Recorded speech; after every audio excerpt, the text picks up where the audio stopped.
Nous allons dans cette vidéo nous intéresser aux classifications que l'on peut réaliser entre différentes espèces et aux relations de parenté que l'on peut établir entre elles. Lorsque l'on s'intéresse à la classification des êtres vivants, il faut étudier les caractères morphologiques qui sont présents chez les individus. Les caractères morphologiques ou attributs sont des caractéristiques que l'on peut observer, comme par exemple la présence de vertèbres ou encore la présence de quatre membres. Au cycle 3, on regroupe les espèces qui possèdent les mêmes caractères morphologiques et plus il y a de caractères morphologiques en commun, plus le lien de parenté entre les espèces est fort. Au cycle 4, on va affiner cette étude en s'intéressant aux espèces qui possèdent les mêmes caractères. Intéressons-nous par exemple aux tétrapodes qui possèdent 4 membres.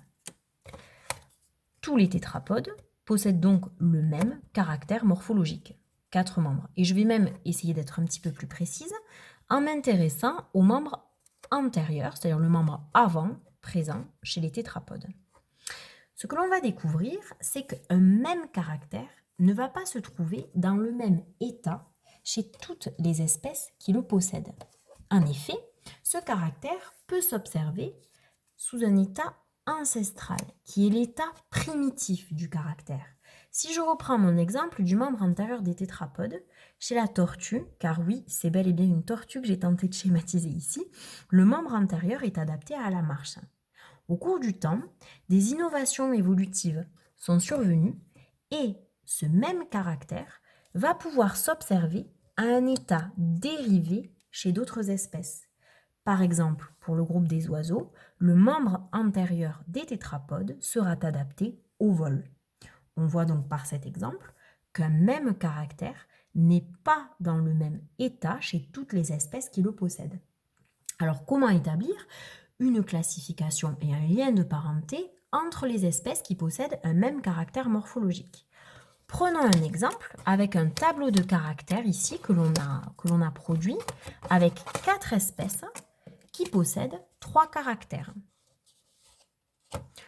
Alors, on a essayé ici d'établir un code couleur pour que ce soit un petit peu plus clair.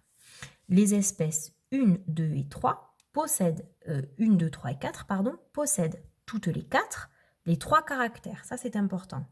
Mais elles ne possèdent pas ces 3 caractères dans le même état. Toutes les espèces possèdent le caractère 1 à l'état dérivé. Pour le caractère 2, l'espèce 1 le possède à l'état ancestral, tandis que les espèces 2, 3 et 4 le possèdent à l'état dérivé. Pour le caractère 3, les espèces 1 et 2 le possèdent à l'état ancestral, tandis que seules les espèces 3 et 4 le possèdent à l'état dérivé. Autrement dit, les espèces 3 et 4 sont les seules à posséder les 3 caractères à l'état dérivé. Alors, comment établir un lien de parenté entre ces espèces? Eh bien, on va s'intéresser uniquement à l'état dérivé du caractère et on va regrouper les espèces en fonction de l'état dérivé des caractères qu'elles possèdent. On voit que les espèces 1, 2, 3 et 4 possèdent toutes le caractère 1 à l'état dérivé. On aura donc un grand groupe ici. Pour le caractère 2, le groupe est plus restreint puisqu'il exclut l'espèce 1 qui possède le caractère à l'état ancestral. Et pour le caractère 3, on a un groupe encore plus restreint puisque les espèces 1 et les espèces 2 ne le possèdent pas à l'état dérivé. Alors si je matérialise ceci, je peux réaliser une classification emboîtée.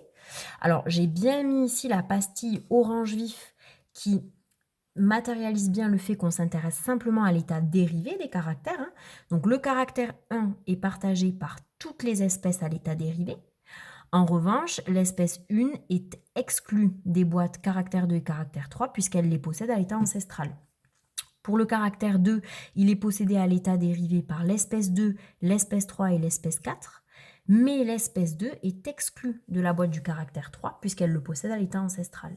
Et enfin, les espèces 3 et 4 possèdent le caractère 1, le caractère 2 et le caractère 3 à l'état dérivé. Alors, comment réaliser à présent un arbre de parenté? Alors, d'abord peut-être quelques rappels pour s'y retrouver. Donc, un arbre de parenté suit toujours ici la ligne du temps. Donc, plus on monte ici, plus les espèces sont récentes. Les ancêtres communs sont symbolisés ici par les ronds verts. Alors, comment s'y retrouver dans tout ce fouillis? On va prendre au fur et à mesure. Initialement, les caractères 1, 2 et 3 sont à l'état ancestral. Une innovation évolutive va faire que le caractère 1 qui était à l'état ancestral va se retrouver à l'état dérivé pour l'ancêtre commun de toutes les espèces. C'est ici notre grande boîte. L'espèce 1 possède simplement le caractère 1 à l'état dérivé. On va donc pouvoir la positionner ici à l'extrémité de cette branche avec le caractère 2 et le caractère 3 à l'état ancestral. Le temps se poursuit, nouvelle innovation évolutive, et on aura ici un ancêtre commun aux espèces 2, 3 et 4 qui possèdent le caractère 2 à l'état dérivé. On est ici au niveau de cette boîte. En revanche, l'espèce 2 possède toujours le caractère 3 à l'état ancestral. On va donc la positionner ici à l'extrémité de cette branche. Le temps se poursuit, nouvelle innovation évolutive, et là, l'ancêtre commun ici aux espèces 3 et 4 possédera bien le caractère 3 à l'état dérivé. Donc on voit bien ici que pour les espèces 3 et 4, le caractère 1, le caractère 2 et le caractère 3 sont à l'état dérivé. Voilà comment, à partir d'un groupe d'espèces qui possèdent les mêmes caractères, on peut établir une relation de parenté.